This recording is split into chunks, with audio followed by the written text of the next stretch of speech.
This is Dr. Parikh, and this is for Gen Psych 2, PS 207, Chapter 7, and it's the second half.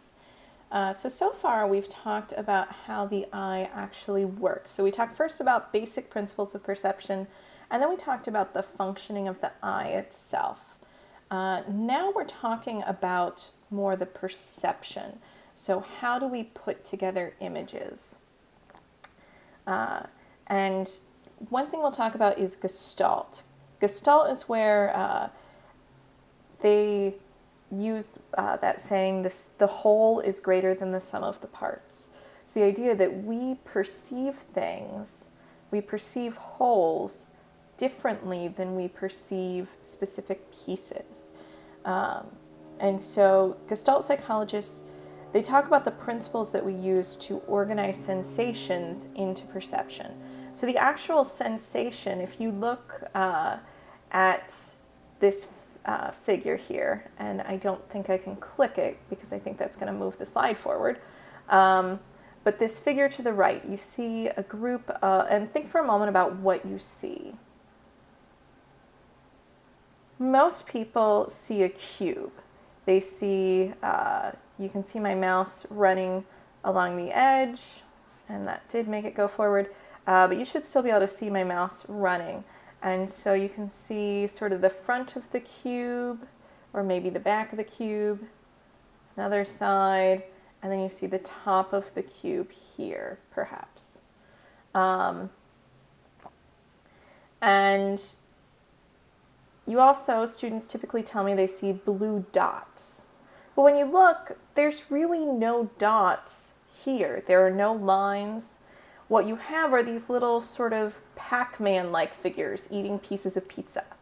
And so what you're sensing are these blue shapes, but what you're perceiving are dots. And what you're sensing here is just kind of a hole. There's nothing there, but you perceive a line going down here. So we look at a few things: form perception, depth perception, perceptual constancy, figure ground, and grouping. So here, when you look at this Necker cube, you've got this figure ground. So we see these blue dots as being in the background, and we kind of, our brains continue these lines that don't really exist. Another thing that's kind of interesting is that this cube, you heard me mention this is the front of the cube, or maybe it's not the front of the cube. When you look at this X, where do you see the X? On the front of the cube or in the back of the cube? I tend to see it in the front, but some people tend to see it in the back. And if you work, so with the front, you've got, here's kind of the front face, and then this is going back, and then here's the back of the cube. But you can also see it where this square is the front, and it's kind of going down and back, and this square is the back of the cube. So this is called a Necker cube, and it does some funny little things. So the figure ground is the organization of visual field into objects that stand out from their surroundings. So this cube stands out from the blue dots. And then grouping is a perceptual tendency to organize stimuli into meaningful groups. So we don't just see a Pac-Man and a couple pieces of pizza, we see a dot, and we continue this line and actually see it as a whole cube. And we'll talk about the other principles as we go. So speaking of grouping, there are different ways that we see things. For example, how do you see this figure? Most people say that they see 3 sets of bars, or 3 kind of pairs of lines, rather than saying you see 6 lines. And that's largely because these are placed close together or in proximity to each other. And so we group things together if they're closer to each other. Next is closure. This is what explains the Necker cube, how we saw those lines. Here again, most people say that they see a sort of so circles with a triangle over them. But again, you can see there's actually nothing no triangle there. And in this one, we actually tend to not see the triangle quite as sharply, because over here we assume that it's a complete triangle or a complete circle, but that it's blocked somehow by this triangle, and that illusion is a little bit broken. You can still kind of see the triangle, but it doesn't jump out the same way as it does over with the open circles. So our brain assumes that things are continuous. It kind of closes the gaps for us. The last one is continuity. So we perceive things to be smooth, continuous patterns. So when you look at this image at the bottom, what do you see? Most people say they see a wave with a line going through it. We could just as easily say that we see a pattern of half moons that are kind of lined up corner to corner. But that's not typically what we see. We see the lines continuing. So we see kind of two lines, one going straight across, one going up and down. So these are some of the basic ways that we perceive the world. Next up that we'll talk about is depth perception. And this is the first video. I don't have a great way to just include the video in with what I'm doing, and I think that could be a little sketchy ethically also. So what I will do instead is I will include links to all of these videos, but here you'll come and watch the experiment by Joseph Campos. And this shows an example of the visual cliff, and it's a neat little experiment that he's doing having to do with emotions. So the idea of a visual cliff is you can kind of see as I click through it. So they get babies who are kind of just crawling, and the question is, when do babies learn depth perception? And you can see over here, let me make that image a little bigger while I'm looking. Too big, a little too big. Yeah, let's get the screen adjusted to optimize a little bit. There we go. So here you can see the pattern is very clear for babies to see, so nice black and white tiles. And then it looks like it suddenly drops off. But actually there's plexiglass. No one is, in danger here. And they usually put a really cool toy, and usually mom is beckoning them. And the question is, will the child come over? And you can see here the little girl's kind of testing it out with her foot. And so this experiment lets you see a little more about the visual cliff, which is part of how we know when depth perception starts. So depth perception is our ability to see objects in dimensions. So even though our eyeball actually only sees 2 dimensions, so our eyeball only gets a flat image, and yet we can see things in terms of 3 dimensions. It lets us judge distance, and we see that we know that it's at least partially present at birth in humans and other animals. It may kind of continue to develop, but the basics are there. And there are a couple ways that depth perception works. The first one is binocular cues. It's not that we're holding binoculars up, it's by like 2 ocular eyes, so 2 eyes. And all of us who have 2 functioning eyes get to use binocular cues for depth perception. This one is fun to play with.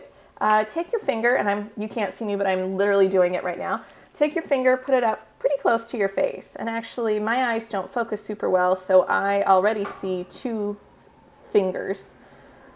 But if you open one eye and then open the other one, so keep only one eye open at a time, you'll notice your finger seems to move quite a bit. Now if you look across the room and do the same thing, that image might move a little bit, but not very much, especially if you put your finger up in front of it. So for example, I'm looking at a painting across my living room, and I center my finger in front of it, and then when I change eyes, it's an inch or 2 to the right of the painting.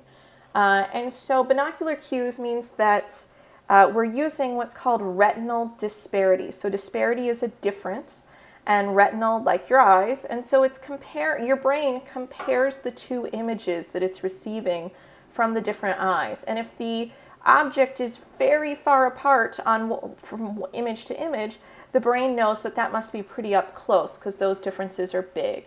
But if it's only a little apart or not apart at all, it knows that that object is far or very far away. This is the same thing that 3D movies use. That's why you have to wear special glasses. And when you look at the screen without the glasses, the screen looks really fuzzy and there's kind of two images. What they're doing is they're feeding one set of images to one eye and another set of images to the other eye. And so they can manipulate how far apart the images seem to make things seem to jump out right in front of you. And if you watch with the glasses off, you'll see when something, when the dinosaur leaps out off the screen to bite you, that image is quite far apart. Whereas in a scene that doesn't have a lot of 3D, there'll only be a little bit of fuzz. You can see it much easier without the glasses. All right. Monocular cues. These are things that you don't need the retinal disparity, so one eye. And for that, usually I call on the artists in the room to help me name those so that it's not, an hour of me lecturing. But since I don't have any artists in the room this time, I'm going to link to a YouTube video that talks about different ways to show depth in drawing. And so this artist does very simple demos to kind of explain different ways of doing it. And then he ends up drawing a quick sketch and showing how he actually uses those tools to create an illusion of depth. 5 phenomenon is blinking lights in succession. Let me see. I thought I had. Sorry. I thought I had pulled up all my videos, but I clearly didn't. But the nice thing is, this one I don't really need the sound for, so I can just play it for you. So as you look here, oh, it did not like that.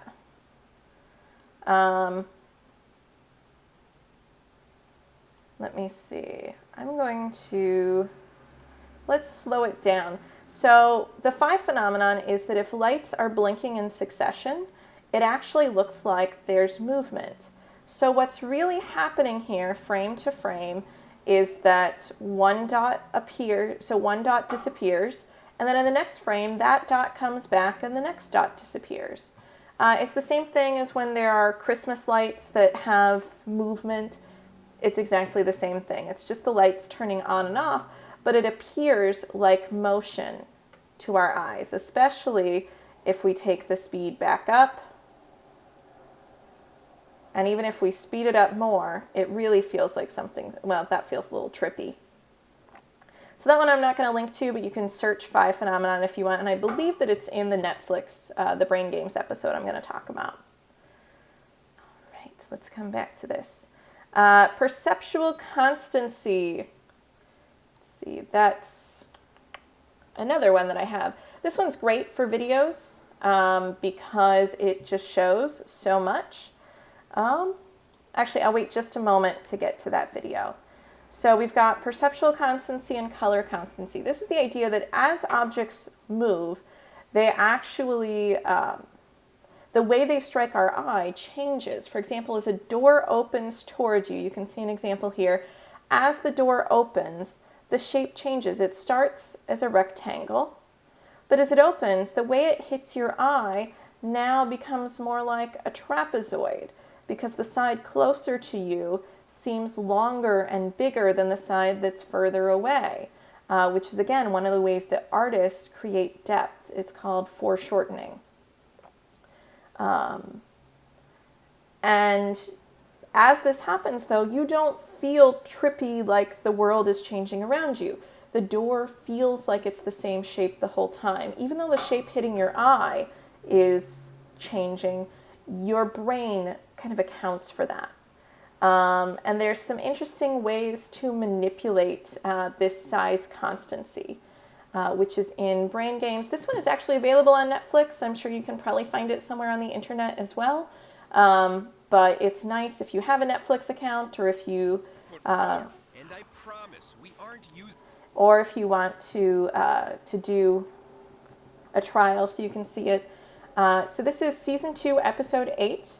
I highly recommend the whole episode. I think there's also episode 11 also has a lot of illusions that could be helpful in this case for this chapter. But episode 8 is particularly good. It talks about perception.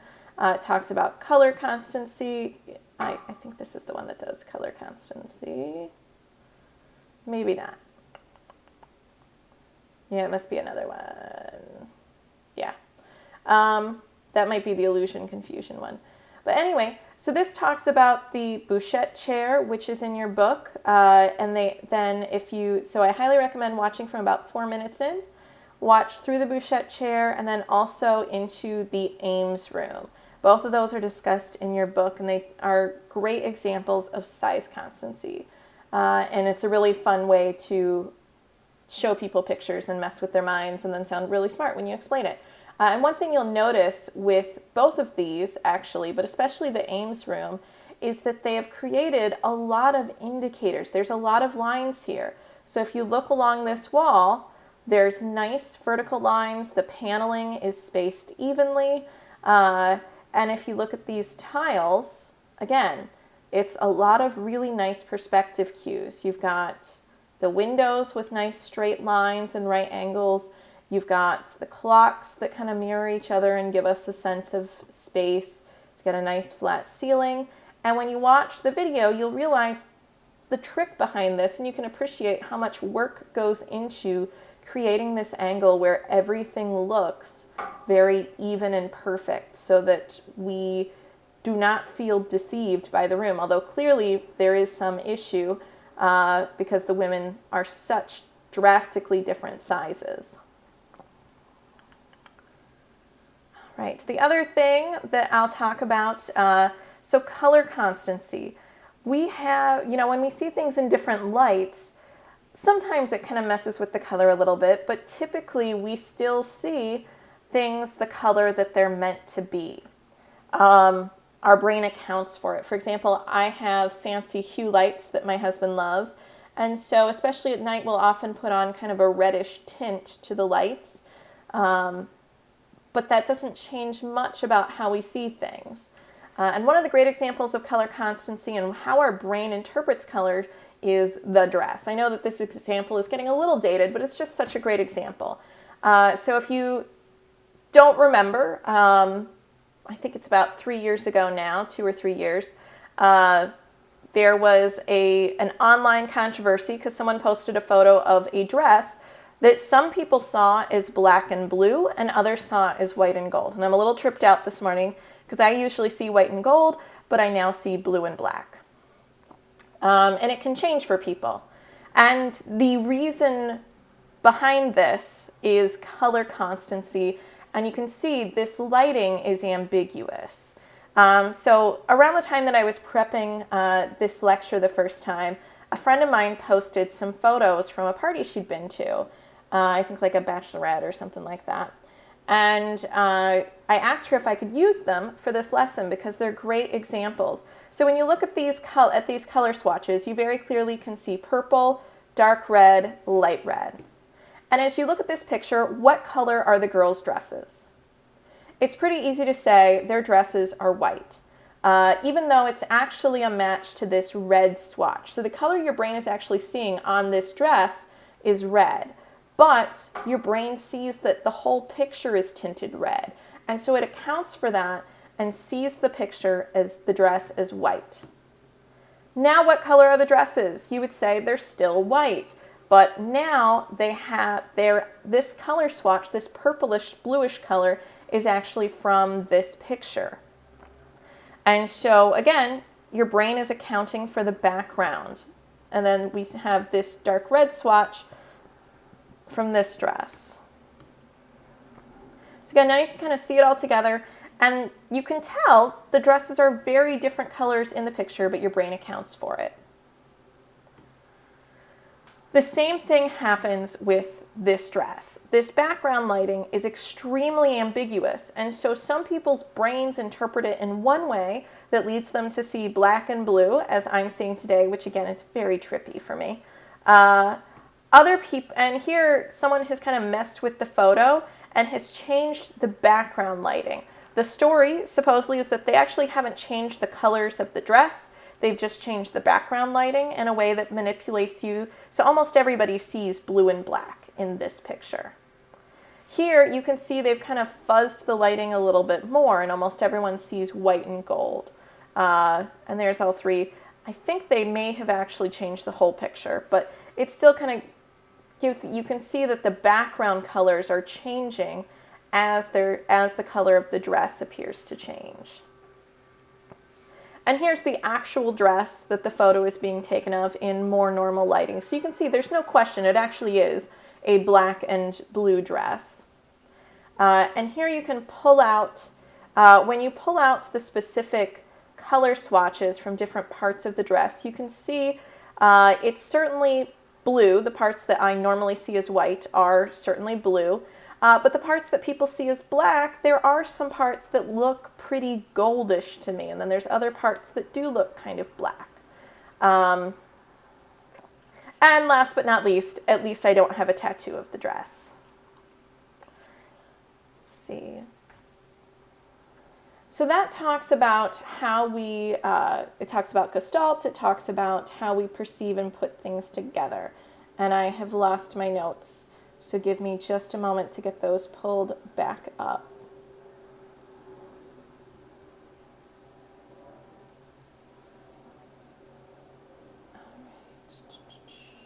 Yep. All right. So we know that vision develops after birth. And we know that there is what's called a critical period. A critical period means that if you don't get exposure in that period of time, you miss the window and you're just never going to have this sense. So we know that there is a critical period for vision, and so if you are deprived of visual stimulation during that critical period, you're just not going to develop it. We also know that people can adapt very quickly to different forms of perception. For example, some people have done, I usually have one or two in class who have done exercises before where you put on goggles that change your vision about 45 degrees. And then often they'll have them, try to throw a basketball in a hoop. So something that has to do with kind of hand-eye coordination. And what you find is that at first the person misses, obviously. The balls go systematically about 45 degrees the wrong way. But after 10 or 15 minutes, their brains adjust and they shoot the basket and it's just fine. What's really funny, though, is that once they take those glasses off, they now shoot the basket about 45 degrees the other way, the wrong way. So their brain has adapted. And the same thing can happen. You can completely invert, so you can make everything go upside down. And if you wear glasses that turn everything upside down for several days in a row, you will adapt. Your brain will flip that back around. Again, if you take the glasses off, suddenly everything is upside down again because your brain got used to flipping everything. And we know your book talks, I believe your book talks about chicks, that we have experiments to show that, a lot of different things can do this. And so in psych, we always have the question of nature versus nurture. And as with most things, it's a little bit of both with perception, especially visual perception. So what happens early on in your life experience kind of finishes off what is born pre-programmed. Right, and some questions you can go through to practice. All right, non-visual senses. So the last third of your chapter covers kind of everything else. So sound goes in waves, very similar, let's see, yeah. So very similar to the light waves that we talked about, we've got wavelengths, and so the crest to crest wavelength is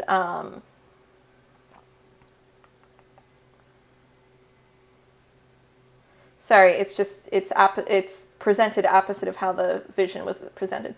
So the length tells us the pitch or the frequency. So the wavelength or the frequency tells us the pitch, so how high or low. The size of the waves, the amplitude, tells us how loud it is. And sound is measured in decibels. So we've got 0 decibels is the absolute threshold. Remember, that doesn't mean there's no sound. It just means that that's the minimum amount of sound needed for the average human to be able to tell that there's any sound at all, at least 50% of the time. 60 decibels is normal conversation volume. And then it goes up very quickly because 85 decibels or higher can actually cause hearing loss at long exposures. And remember, hearing loss can happen a couple ways. One is exposure to moderately loud noise for long periods of time. But you can also have sound loss from brief exposure to extremely loud noise. My dad finally has hearing aids, thank heavens. And he had loss from both. He worked on oil rigs when he was young. He drove truck for a long time. My grandpa had a farm, so he was around farm equipment, tractors, all sorts of things. And so that had kind of worn down his hearing over time. But then one day he went to a shooting range. And growing up in rural Ohio, we shot guns. That was just part of culture. But you did it kind of in an open field. You found a safe place where there would be no one around, where you were shooting into something safe. And so it was kind of open. And so nobody wore hearing protection. And so he had done that for, various periods of his life. And so he went to the shooting range and he said, I don't need ear protection. I know how this works. But a shooting range is very different from out in the hills by yourself. And so the next day he woke up with no hearing in what had been his good ear, and the hearing never came back to that ear. Or very little hearing, I should say, in what had been his good ear. So he kind of suffered from both, from long exposure to moderate level noise and short exposure to very loud noise. So when people tell you to wear ear protection, you should probably wear ear protection. The way sound waves work is, so our eye interprets light waves. Our ears are kind of very fun to me to follow how the ears hear, because it's kind of analog. You can follow it. You can see the logic to how the vibrations work. So the sound waves actually hit your eardrum, and your eardrum is a flexible, thin piece of skin that vibrates. And it continues to vibrate things. So sound waves are bands of compressed and expanded air. So your ear detects these changes in air pressure, then it transforms them into neural impulses and sends them to the brain. And the brain decodes them as sound. Let's see. So again, we've got the sound wave striking the eardrum, which causes it to vibrate. So this kind of taut skin, like a drum. Next, there are tiny bones, and we'll go through this again. You'll see images again, and there's great videos on Khan Academy if you want to go through it in a little more depth. So there's tiny bones in the middle ear that pick up those vibrations, and so these 3 little bones also kind of rattle, and they then vibrate the cochlea, which is this coiled, it looks like a little snail shell, fluid-filled tube in the inner ear. So we start with the outer ear and the eardrum, go into the middle ear to the tiny bones, and then we hit the cochlea in the inner ear. Now inside this little snail shell coil is fluid, and lining the edges of that are hair cells. So the fluid ripples, which bends the hair cells.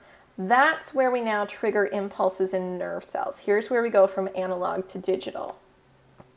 So then axons from these nerve cells transmit a signal to the auditory cortex, and your brain sorts it out and translates it into what you experience effortlessly as sound. So again, we see there's 3 parts of the ear. You've got the outer ear, the middle ear, and the inner ear. So the outer ear, so your ear is shaped to kind of concentrate the sound a bit, And so the sound waves come in through your outer ear, and they hit your eardrum, this thin little flap of skin that gets vibrated by these sound waves. Then we have these three bones, and let me hop down to this picture. So we've got the hammer, the anvil, and the stirrup, so named because they kind of look like those things. It's hard to see the hammer and the anvil here, but you can see the stirrup looks like a stirrup. And so it rattles these tiny bones in the middle ear. They hit what's called the oval window, which is this kind of piece that starts the fluid of the cochlea to rattle. So the cochlea rattles, and we've got these hair cells that are picking up on the ripples. So long, low-pitch waves hit the eardrum and vibrate slowly. High-pitched short waves, high frequency, hit very rapidly, and everything goes rapidly.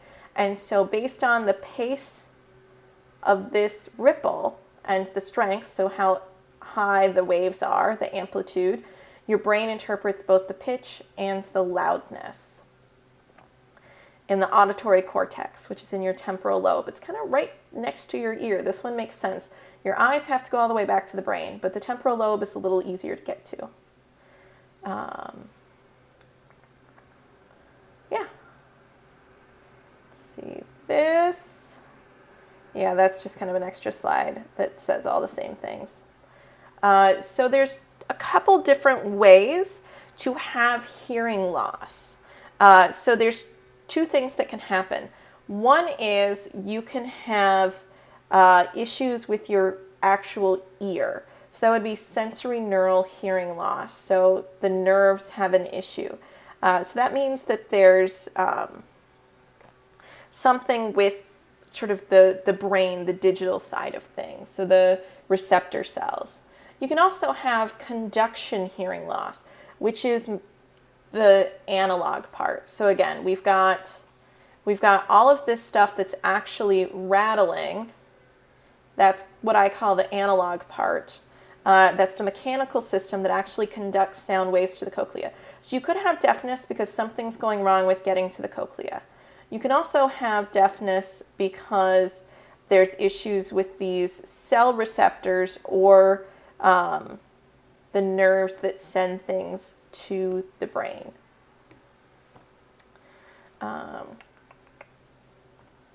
So if you have this sensory neural hearing loss, there's not a lot we can do for you right now. But if you have conduction hearing loss, if it's issues with getting the sound waves transmitted to the cochlea, we have not a perfect fix, but a pretty good fix for that, called a cochlear implant. So it's a device for converting sounds into electrical signals and stimulating the auditory nerve through electrodes threaded into the cochlea. So what that means, so your cochlea itself isn't transmitting the ripples, but we can have an electronic device that receives the sounds around you and then kind of directly sends those electronic messages to your auditory nerve. So in order to have this put in, you actually have electrodes put in your brain, so you have brain surgery. And then you have a device that you wear on the outside, and there's a piece that fits over the ear that has the battery, and then there's a little piece that holds by a magnet to your sort of right over your cochlea, right over your auditory cortex. And as long as that device is on and working, you essentially hear. For people who don't have hearing, it's very amazing.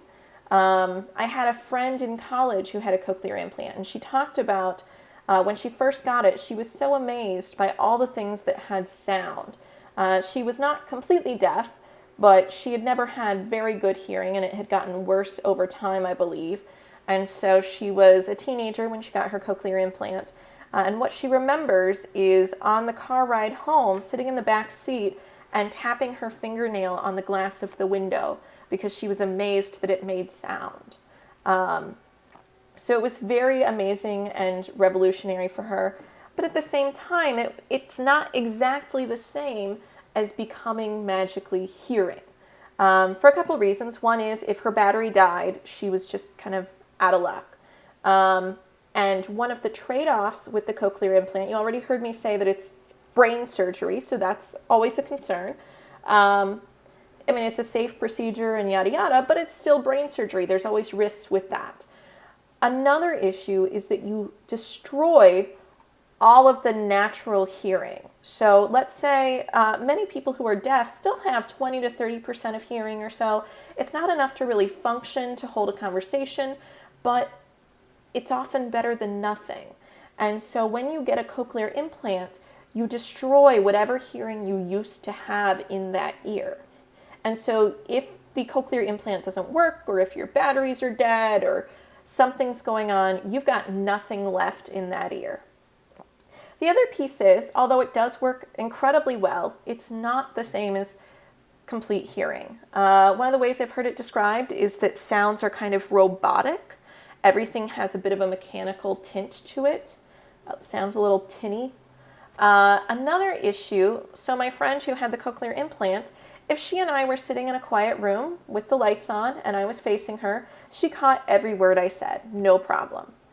But if we were in a louder room, so like a cafeteria, or if we were in the car maybe, and so she couldn't see my face, she had an extremely difficult time with hearing. I remember particularly if we would be in like a lecture style room, she had a really hard time. So she still needed an interpreter for her classes because she couldn't hear well enough in that sort of setting. And I don't know how common that is, but I know that was her experience. Cochlear implants tend to be controversial within the deaf community for a few reasons. To understand this, partly you have to understand some of the history of the deaf community. I took 2 years of sign language, including a deaf culture class when I was in college. And for the deaf community, much of their history, particularly recent history, has been with the hearing community trying to kind of force them to act like hearing individuals. And so, for example, especially in the 50s, 60s, 70s, there was a big push to teach deaf children to speak English, which is incredibly difficult. The way that you teach deaf individuals to speak, to make sounds that they've never heard, is by putting their hand on your throat as you speak. So put your hand on your throat for a moment, and you can feel that there are some vibrations. And then say or at least mouth a few words, and notice that as you do, your tongue, your lips, your teeth are all in different places. And so they essentially teach children to speak using those vibrations and using mouth movements to make sounds that they have never heard themselves and that they can't get feedback from themselves. They can't hear what sounds they're making. It is incredibly difficult, and very few people learn to do it well. Particularly people who are born completely deaf. Another thing that was emphasized was lip reading, which again is extremely difficult. The next time you're watching a TV show, put it on mute for a few minutes and try to follow what's being said. It's really tough. It's easiest with like a cheesy sitcom, but even then it can be hard to follow what's going on. Even the best lip readers tend to only get about a third of what's said because so much of our sound comes from inside the mouth. Again, the teeth, the tongue, and only some of it is based on the shape of the lips or how the mouth moves. So even the best lip readers are only getting about a third of the words and are putting everything else together by context clues. But the deaf community who grew up in the 50s, 60s, 70s was typically deaf children would be sent to special residential schools where they would be drilled on speaking and reading lips. Sign language was very well established. It had been for quite some time.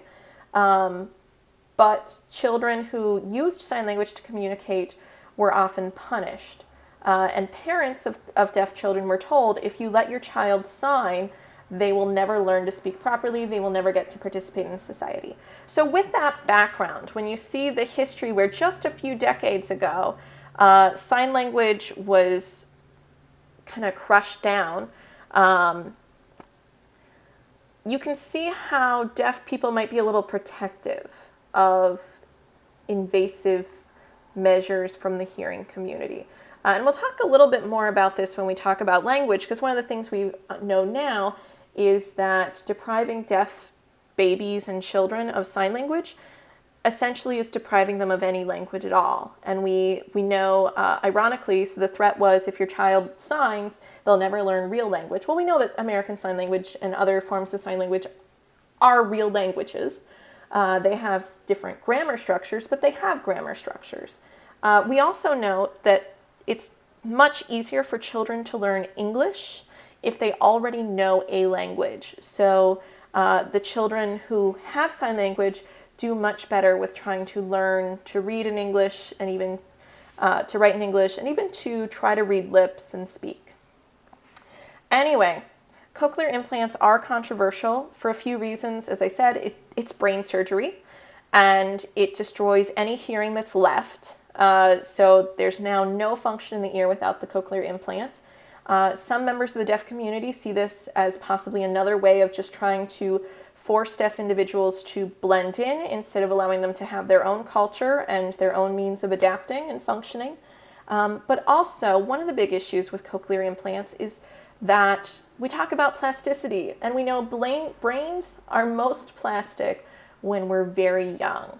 And so one of the issues with cochlear implants is that they are most effective when the person gets them at a very young age. My friend got it as a sort of mid-teenager. I think she was 15 or 16 when she got it. And so it could be that part of her difficulties with it were because she got it a little older. If she had gotten it around the age of 3 or 4, she may not have had that tinny feel. She may have had better luck in crowded rooms. So it's most effective at a very young age, but at that age, the child really can't have any sort of input into what they want with their life. And most parents of deaf children are hearing. And so the deaf community has some concerns about hearing parents making such big decisions medical decisions for children who can't state their own interests. So that's cochlear implants. The next thing we'll talk about is the place theory. So there are two different types of theories of how our cochlea interprets information. There's the place theory and the frequency theory or temporal theory. And let me go back to my picture of the cochlea. So the place theory says that pitch is heard with, it links the pitch heard with the place where the cochlea's membrane is stimulated.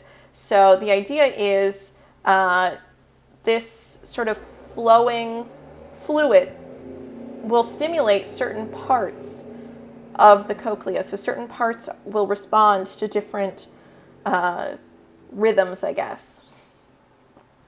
And that tends to work really well for explaining how we hear high pitches, but low pitches don't seem to stimulate specific places. On the other hand, there's the frequency theory, which is that it's actually how quickly the ripples are going through the cochlea that lets us, which would be associated with the frequency of a tone, and that's how we hear what the tone is, what the pitch is. But that tends to work really well for the low, slow waves, but not so much for the short, high pitches. So when we look at these theories, we know it must be, they both are accurate for different parts. And we also know that in the middle, so we've got high pitches, low pitches. In the middle, it seems to be a little bit of both. So again, we may eventually come up with a comprehensive theory. It may just be that our brain has developed different ways to sense different types of pitches. Another piece, and I don't think I have there it is. So how do we tell depth perception with sound?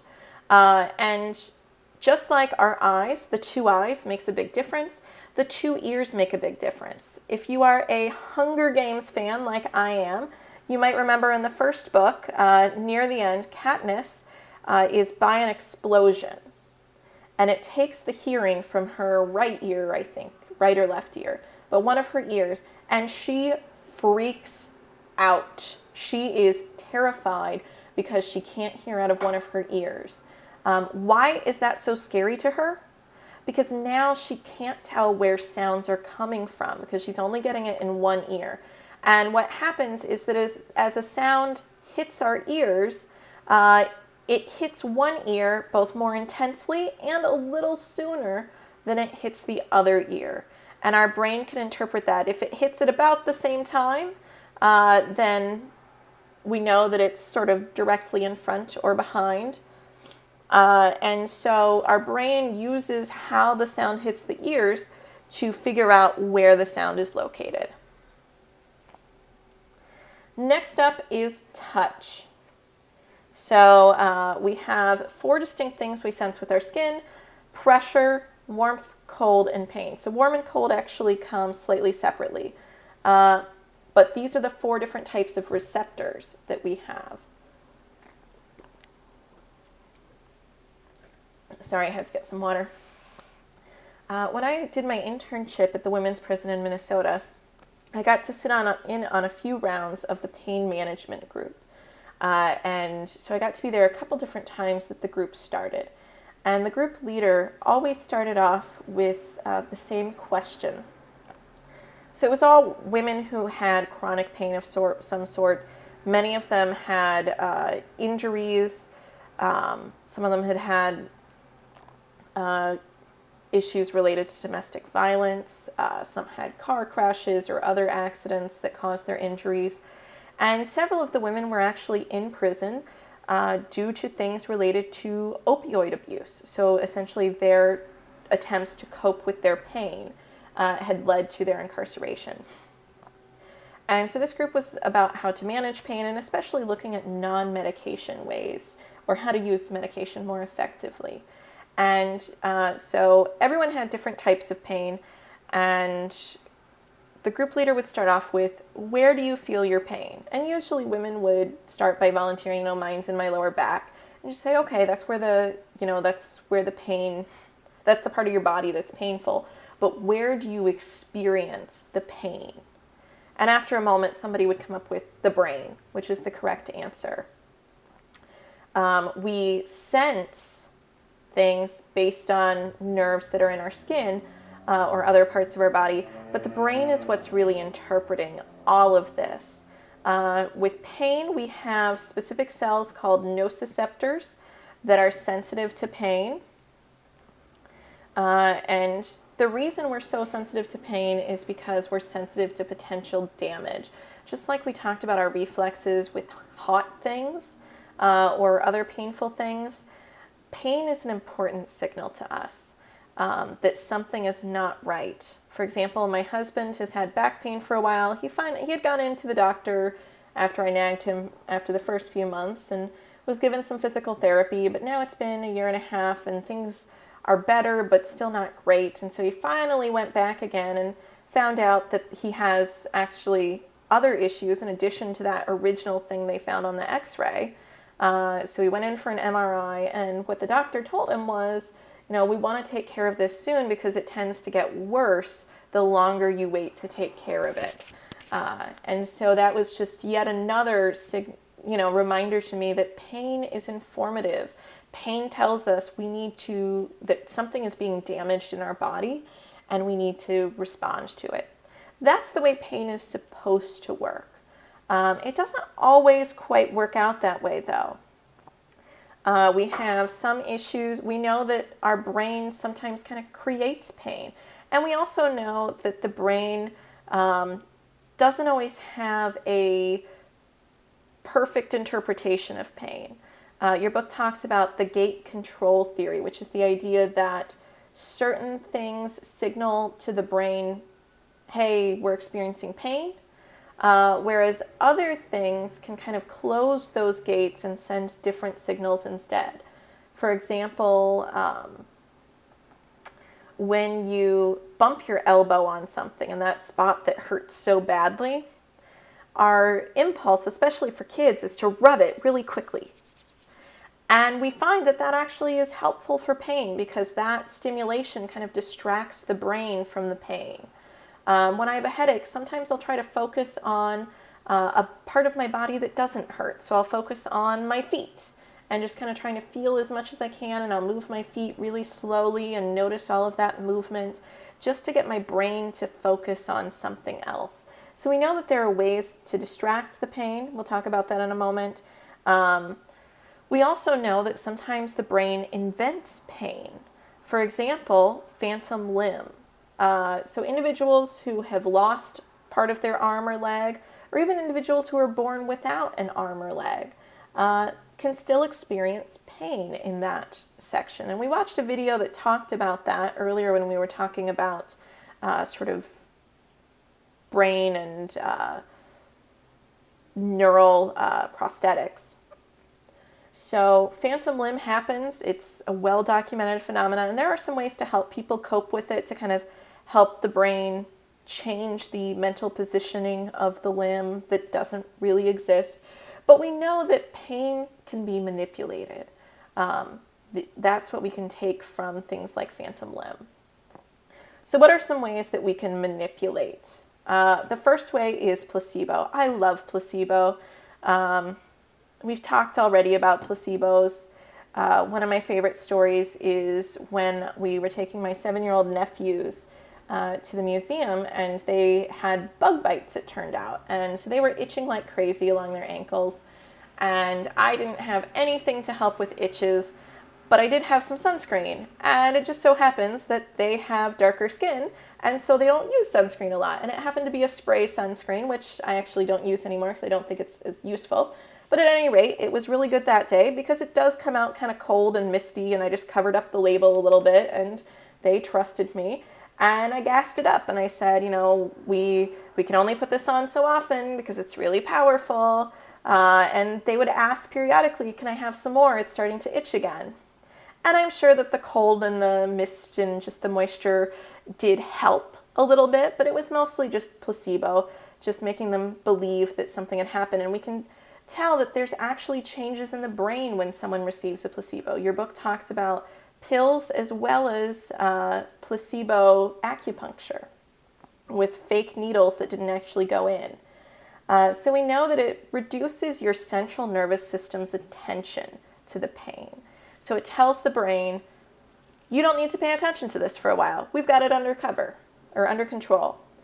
For me, as I mentioned, I get a lot of headaches, and so I use a lot of placebos. For example, I believe that if I can get something kind of salty and sweet in me right at the start of certain types of headaches, that can go a long way to getting rid of the headache. So if I feel that type of headache coming on, I'll head to the vending machine, grab a bag of chips, maybe a soda, and I feel like it helps. I don't know if it really helps or not. I mean, it could be that my body's craving some salt or something, and that does help. But I know that it's not, you know, it's not terrible for me. It's not great for me, but it's not terrible. And it's rare enough that it's not really a problem. And so I'm okay with the placebo effect of it. Another way that we know we can treat pain is through distraction. Again, for me with headaches, I notice that some headaches are so bad that I just can't function. But many other headaches will be really annoying, and I feel like I can't get anything done when I'm by myself, when I'm trying to work. But if I go to lunch with a friend or go to a kind of a smaller get-together, I completely forget about my headache until the minute I get home, and then it's like, oh yeah, I have that headache. So I know for me, certain headaches, distraction makes a big difference. Also, if you have ever given blood or had blood drawn with a nurse, again, if they know you're nervous, they'll kind of chat with you. They might have you look away. I tend to do a lot of breathing when I have to do needles. I'm getting better at it now because now that I'm sick, I get poked all the time. But before I was diabetic, I didn't get poked very often, and it was almost a little traumatic for me. And so I had to do a lot of things. Now I just kind of look away and take a deep breath, and it's not a big deal. But we know that distraction tends to help because the more you focus on what's being painful, the more you are telling your brain, this is important, really emphasize this. We also know there's work with people who have had severe burns on their body, which is extremely painful. And there's fMRIs that show that actually their brain activity changes when they're given distracting things to do, like virtual reality headsets. It actually changes the brain's pain-related activity because, again, there's something else coming in. So whether you're rubbing that bump on your arm or kind of getting out and having fun to distract from your headache, or looking away and doing some deep breathing, focusing on your breath while there's a blood draw, all of these things help distract you. A last one that I'll talk briefly about is hypnosis. We do have some evidence that hypnosis can be helpful for chronic pain. We talked briefly in chapter 3 about hypnosis. We know that it doesn't work for everybody. Some people, no matter how willing they are, just can't seem to be hypnotized. We also know it can't happen against your will, and you can't do anything you don't want to do under hypnosis. It seems to work through social influence theory. So essentially, you become very, very open to suggestions, and we've talked before about dual processing, this idea that there are things happening behind the scenes that you don't really have access to. For example, we talked about blind sight, and we said that people who are blind in one eye from an issue with their occipital lobe, the visual cortex, they still respond to certain cues like emotions and objects in their path. So there's some parts of their brain that are able to use that visual information even though they're not consciously able to access it through their visual cortex. So similarly, we have these two layers of information. So it's not that the pain signals stop being sent, but it seems like hypnotism can help people sometimes separate from that pain using that dual processing. So the pain signals are still coming, but the conscious part of the brain is not focusing on them anymore. And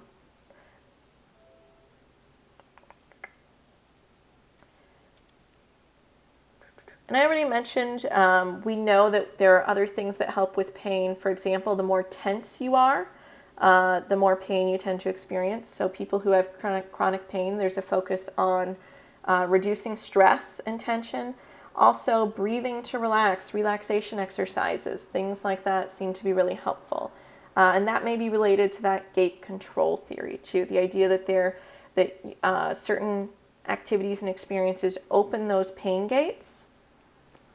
Other ones can help close them. So that's chronic pain. Taste.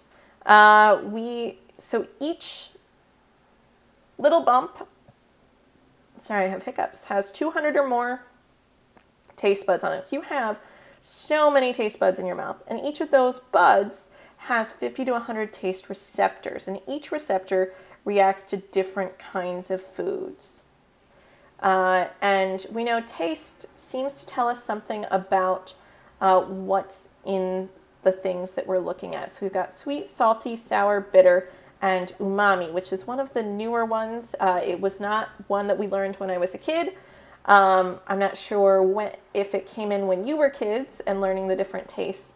But umami is this sort of meaty flavor that we get in, and kind of an earthy, so it's what's in a lot of meats and also in mushroom sorts of things.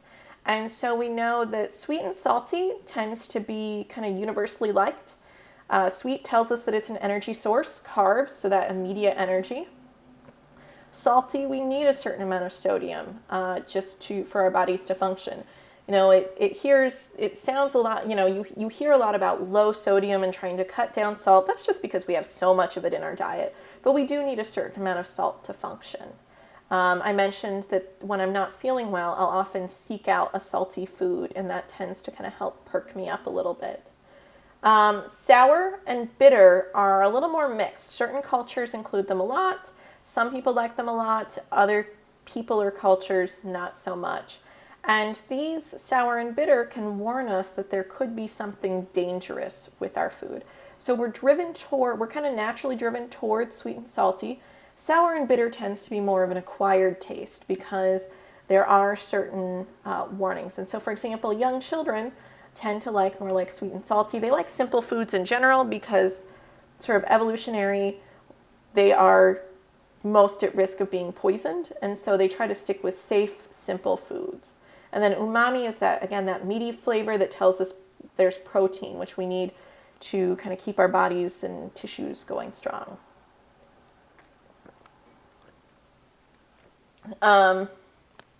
Just like other senses, we have several basic sensations that kind of get put together because we have actually sensory interaction here.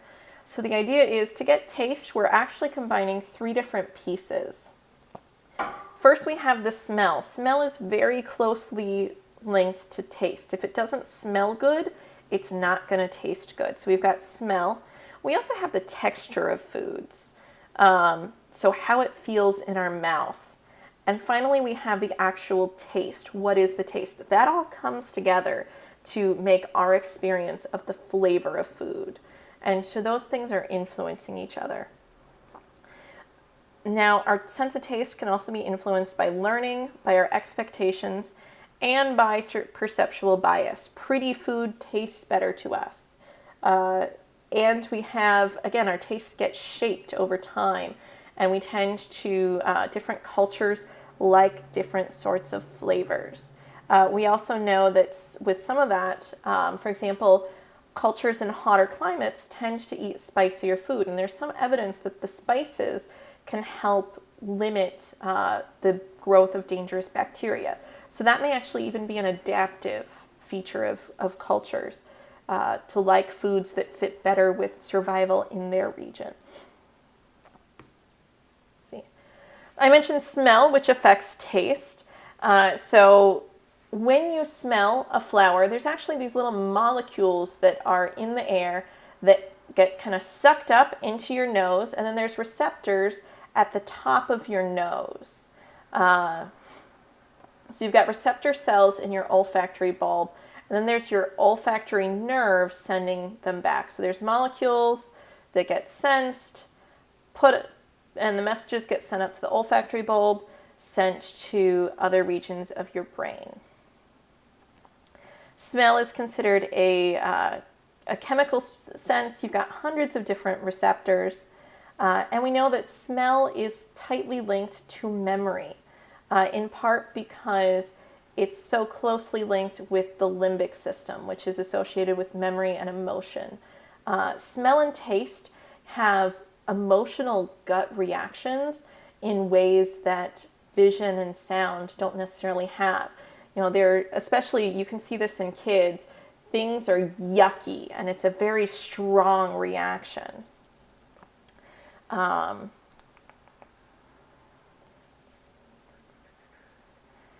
Taste and smell interact in part because the taste bud information goes to an area between the frontal and temporal lobes of the brain, so kind of right around here-ish, really close to where the smell is being processed. So they're processed very close together. They tend to interact. And different, different species have very different smell abilities. Humans have about 20 million olfactory receptors. A bloodhound has 220 million, so 11 times as much as we do. So we do not have the strongest sense of smell, actually.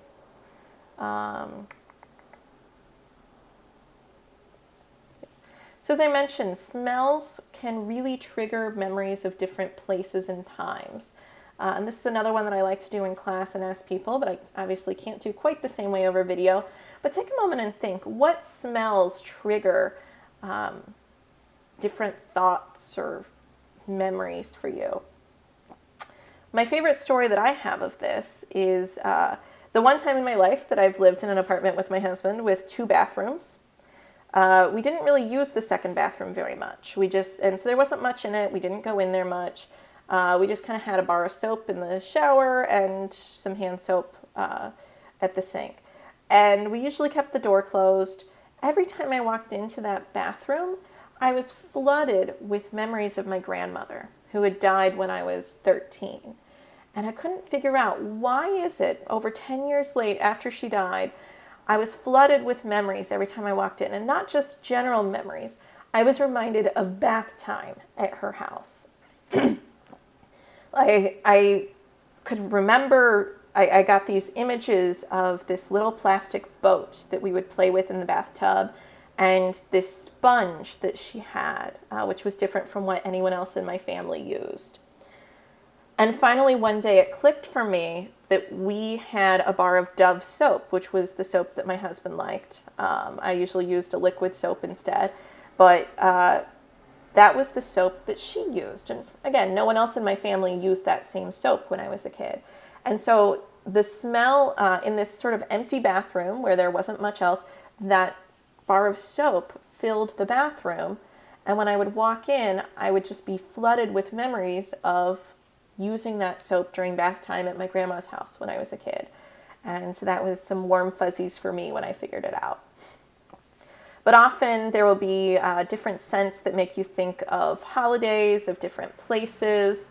My husband, his parents are from India, and he spent a lot of time in India when he was a kid, and still goes every few years. And there will be certain things that he'll say, this smells like India. And he'll, kind of inhale it. And even if it's not that good of a smell, it still is triggering those kind of happy family childhood memories. And so he'll enjoy it even if he acknowledges it's not really a good smell, but it smells like India. Some other senses, body position. So kinesthesis is the sensing for where your body is in space, how to move individual body parts. It interacts with vision.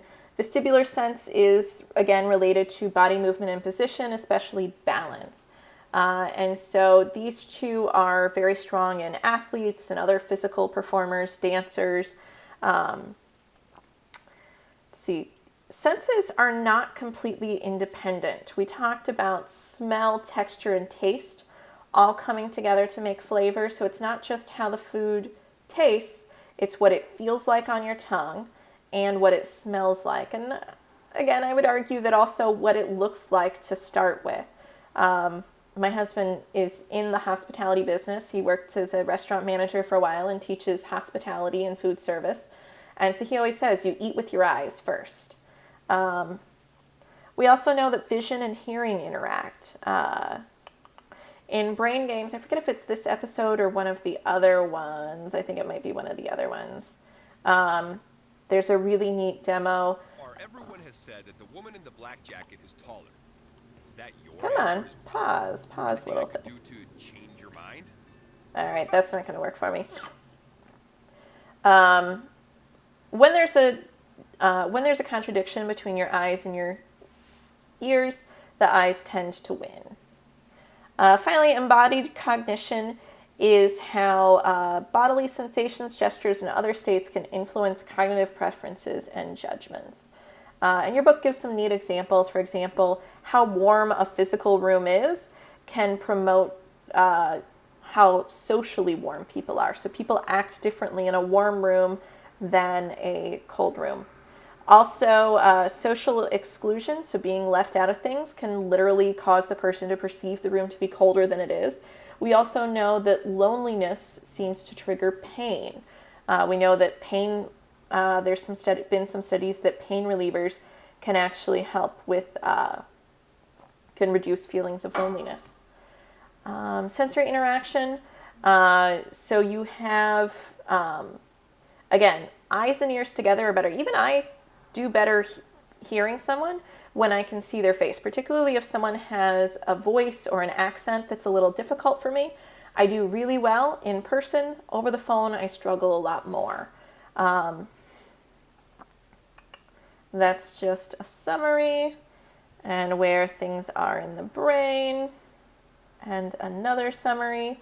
We'll talk briefly about parapsychology and extrasensory perceptions.